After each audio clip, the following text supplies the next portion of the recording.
Ja nüüd palun siia superintendent Robert Tšernekovi, kes peab ettekande teemal Piibli valve tähtsus inimeste igapäevaelus.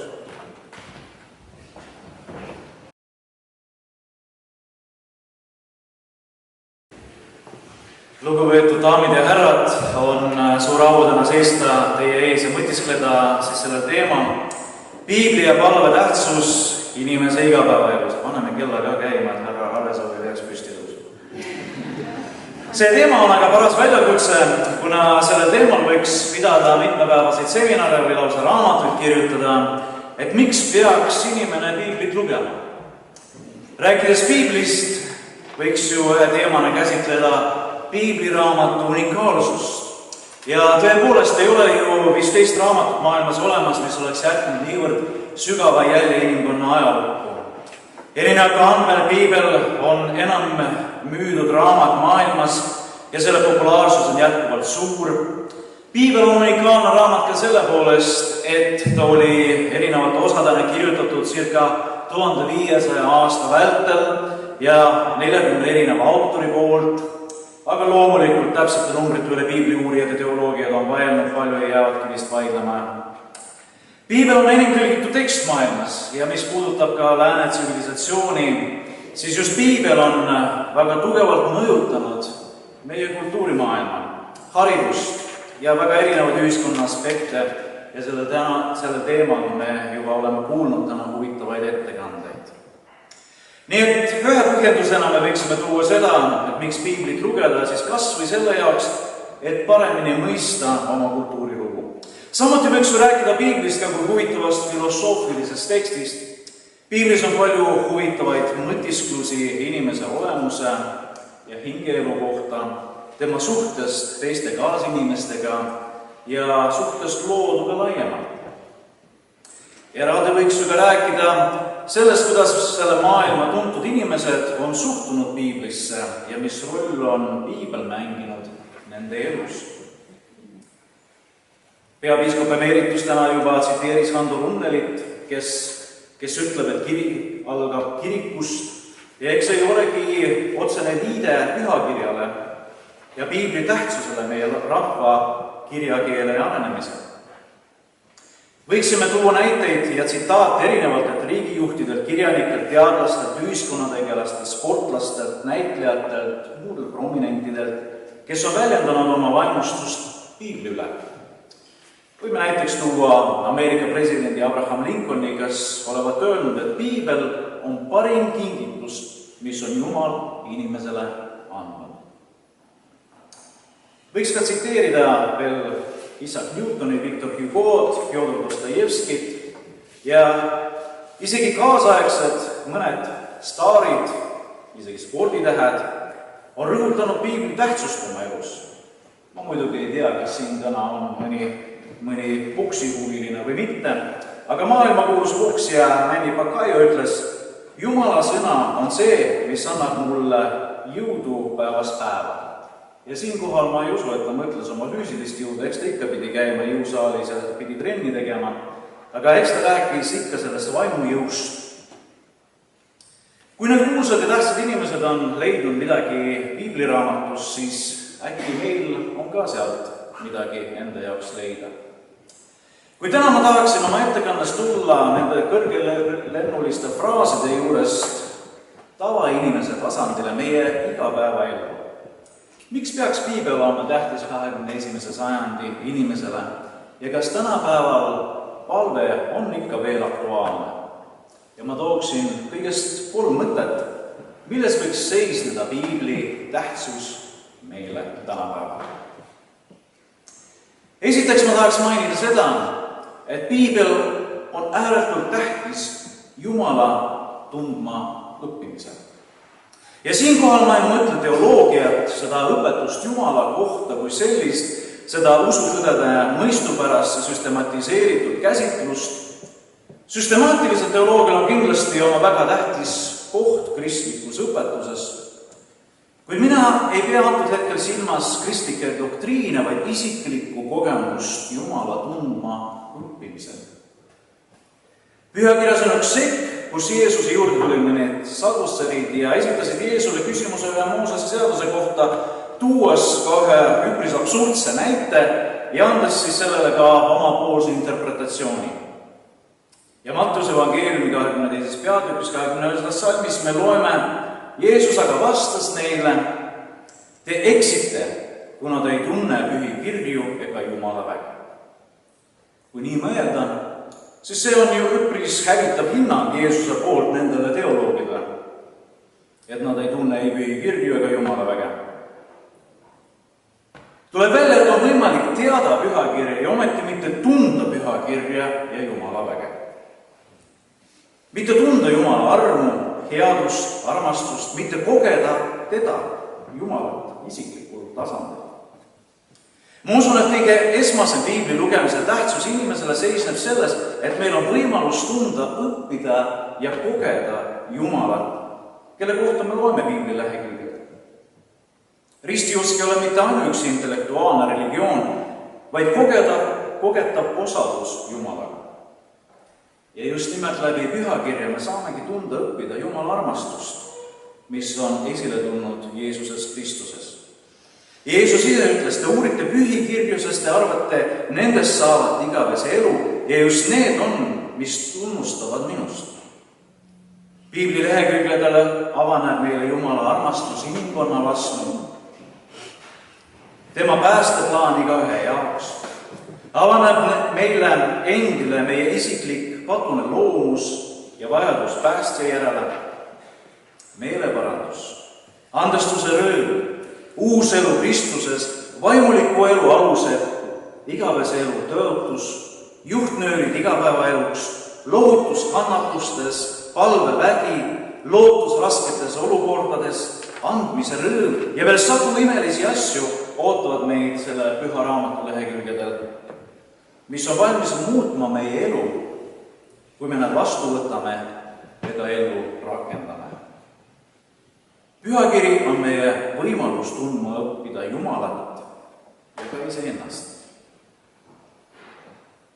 Teine põhjus, miks piibli lugemine oleks tähtis, seisneb Jumala tarkuse omandamises ja tarkusest me täna oleme juba kuulnud. Mina usun seda, et piibel sisaldab kõike vajalikku selleks, et me oma elu võimalikult targasti saaksime elada, tehes neid tarku otsuseid. Piiblis on kirjas, kuidas me võiksime suhtuda üksteisse. Piibel räägib peresuhetest, piiblis on kirjas teatud moraali ja eetika standardid ja piibel räägib isegi sellistest asjadest nagu raha ja äri. Mul on isegi üks tuttav ärimees, kes loeb iga päev piiblist ühe peatüki õpetussõnadest. Ja seal on neid peatüki 31 ja siis ongi niimoodi, et kuu aja jooksul igale päevale tuleb üks peatükk. Ja ta leiab enda jaoks nendes õpetussõnades juhtnööre nii oma elu kui ka oma tegevuse jaoks. Arvan, et keegi ei vaidle vastu, et tarkusega on selline lugu, et kui seda tarkust parasjagu vaja läheb, tuleb teha mingi näiteks tark otsus või käituda olukorras targasti, siis võib juhtuda nii, et tol hetkel on seda tarkust juba hilja otsida. Hirmus tuupimine ööl enne eksamit tavaliselt enam ei päästa. Ma arvan, et mis paljud oleme seda kogenud kunagi ammu. Pole enam aega uurida, lugeda ja omandada kõike seda, mis ei kunagi tegemata. Ja mida juhu ei õppinud, seda kahjuks juham kasutada enam ei saa. Ja ma arvan, et me kõik oleme kunagi vaadanud tagasi oma mõningatele otsustele elus ja mõtelnud, et me oleksime käitunud mõnes olukorras hoopis teisiti, kui meil oleks tol ajal rohkem tarkust olnud. Matteuse evangeeliumis 5-7 peatükini on ära toodud Jeesuse mäejutlus. Mäejutlus on omamoodi Jeesuse õpetuse tuumik, tema õpetuse kogum ja keegi on isegi seda nimetanud Jumalariigi manifestiks. Ja mäejutluse lõpus toob Jeesus tähendamissõna 2 majast, mis olid ehitatud erinevatele alustele. Üks maja oli ehitatud kaljule, teine liivale. Tuli vihmaperiood ja jõgi väljus kallastest ja liivale ehitatud maja lagunes, kaljule ehitatud maja aga jäi püsima.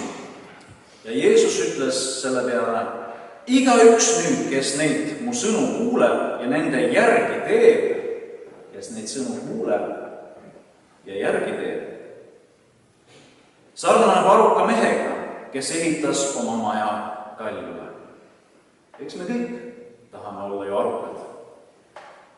Erinevad katsumused ja testid tulevad meie elu niikuinii, sellest me ei pääse. Küsimus on, millele me oleme oma elu rajanud? Kui Jumala sõnale, sellele tarkusele, mida ta sisaldab, siis on ka lootust, et me maja jääb püsima ja me reageerime ka väljakutsetele targasti. Apostel Paulus kirjutab oma usupojale Timoteusele, kelle jaoks ta oli ka omamoodi mentor. Paulus ütleb: aga sina püsi selles, mida sa oled õppinud ja usaldanud, teades, kelle käest sa oled õppinud. Ja kuna sa tunned lapsest saati pühi kirju, mis võivad sulle tarkust anda, päästeks usu kaudu, mis on Kristuses Jeesuses. Kogu pühakiri on Jumala sisendatud ja kasulik õpetamiseks, noomimiseks, parandamiseks, kasvatamiseks õiguses, et Jumala inimene oleks täiesti varustatud ja valmis igale heale teole. Ja viimaks piibli lugemise tähtsuseks ma märgiksin ära sellise asja nagu isiklik ilmutus. Ja nüüd palun ärge kohkuge ära sellest väga vaimulikust sõnast ilmutus. Asi on palju lihtsam, ma kohe seletan, mida ma silmas pean. Ja see kolmas punkt hakkab väga tugevasti just nimelt palve teemaga. Vahel oleme oma elus sellises olukorras, kus meil on küsimusi.